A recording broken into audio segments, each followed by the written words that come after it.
she had just recently, he was so fond of her, and he did the same thing with St. Faustina, because he was so fond of St. Faustina. He had visited her and he knew her. He opened the way of canonization for Padre Pio because of his relationship with Padre Pio. And so when he died, immediately following his death, not too long after his death, then Benedict began opening the canonization for John the 23rd, Pope John the 23rd, and Pope John Paul II, and they were beatified and raised to sainthood by Pope Francis. Canonized saints in the early church, first of all, in order to be a saint, they had this idea that you had to first be a martyr. Well, that lets me out. I'm tired.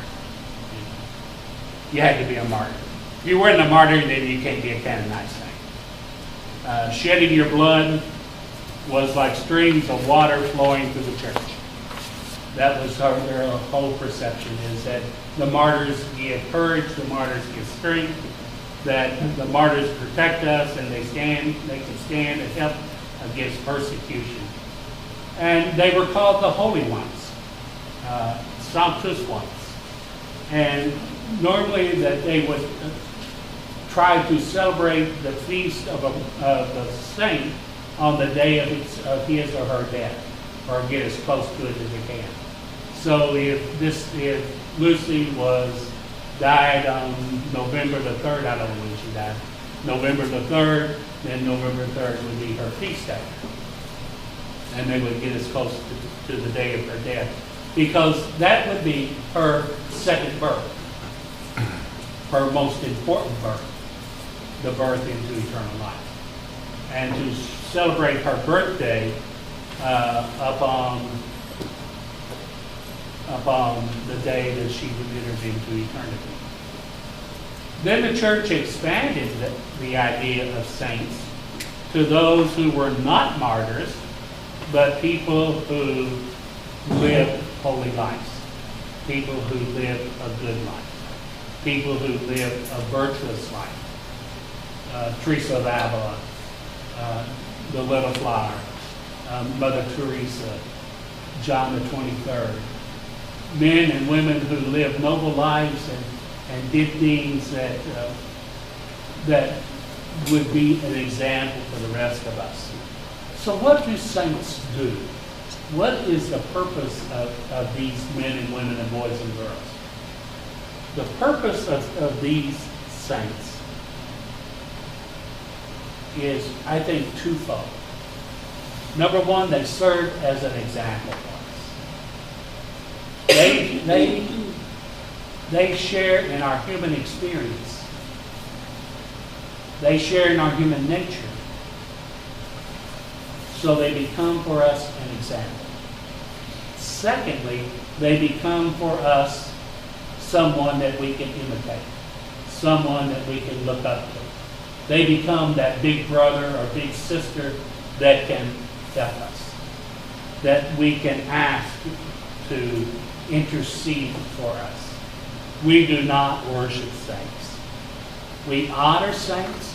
You know, there's a statue of St. Agnes over here in this church. You know, beautiful little statue of St. Agnes with the lamb. Why she got the lamb? Why do you see St. Agnes with a lamb? In their lamb by her feet? Those of you who go to church with St. Agnes? Why? Why a lamb? What happens to lambs? Huh? Right? Huh? What happens to them? They get slaughtered, don't they? They become the sacrifice. She was a martyr. She was slaughtered. She becomes the sacrifice. So in religious art, whether it's in stained glass or whether it's in a statue, look for the sign and look for the symbol because there is something there that will help you tell the story of why we honor this person, why we honor what we're doing. In St. Agnes, in the sanctuary, there are two beautiful stained glass windows. You ever notice those up high in the sanctuary? You people ever come to St. Agnes? You ever see those? They're gorgeous. Who are they? Who are they? You know who they are? Have you seen them? But you don't know who they are. Old Testament saints. Who are they? What are we doing at the altar? Every time we gather around the altar, what are we offering? We're offering a sacrifice, right? So one of them is offering a sacrifice. Old Testament saint, who's offering a sacrifice? Who offered the sacrifice of trying to offer God's? Huh? Abraham. Who's the sacrifice? The son. Who's the son? Isaac, right? Yeah. So you got that window. Beautiful story. A story of a saint, of an Old Testament saint. What about the other one? A little more obscure saint. The story of the great King Melchizedek. What did he offer? He offered bread and wine. What are we offering at the altar? Bread and wine. So the stories come together. And so when you look at those stained glass windows, you know, when you go into a church and you visit a church, look at the windows. Look at the statues. Because they offer for us a story that will tell us, a story that leads us into our faith, to help us to grow into faith.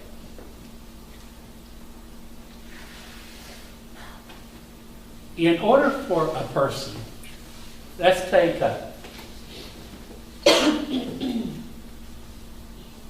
for example, let's take Rcia of Calcutta. Everyone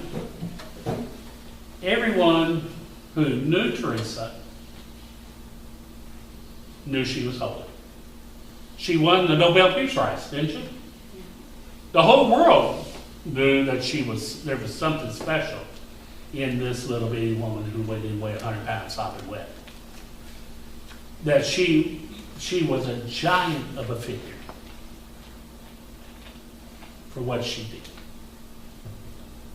She had no money. She wasn't very good looking.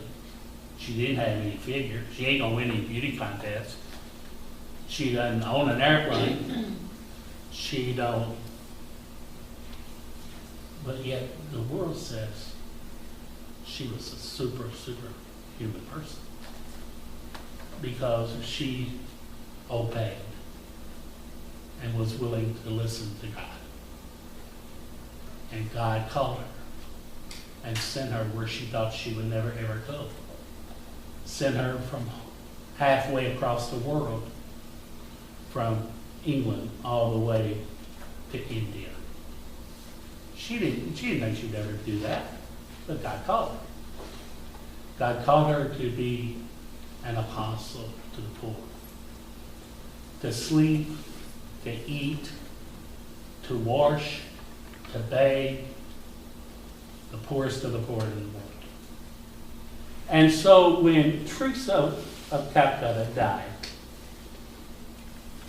then it became almost known that one day she would be a saint. So a bishop must present her case, and he writes up this document of all the good things that Rcia of Calcutta did while on earth, and reasons why he believed that she should be a saint. And he presents her case to the Sacred Congregation and Cause of Saints. Now, this congregation in Rome, made up of church historians, church leaders who know about this stuff, and people who are pretty smart,